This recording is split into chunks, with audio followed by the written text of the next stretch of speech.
Abroad లో MBBS చేయాలని చాలా మంది అనుకుంటున్నారు. ఈ మధ్య కాలంలో జార్జియా చేయాలని చాలా మంది అనుకుంటూ అప్రోచ్ అవుతూ ఉంటున్నారు సార్.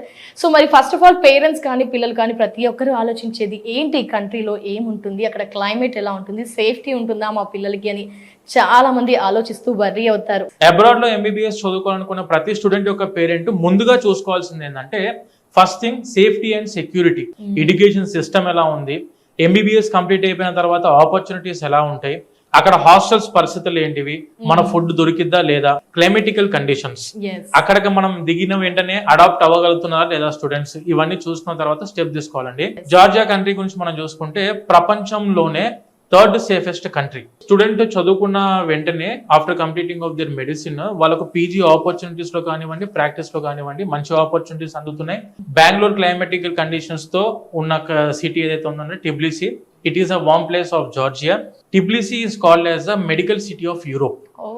ఎందుకంటే the best surgeons and the best medical equipments availability ఉన్న సిటీ మనకు టిబ్లిసీ అండి.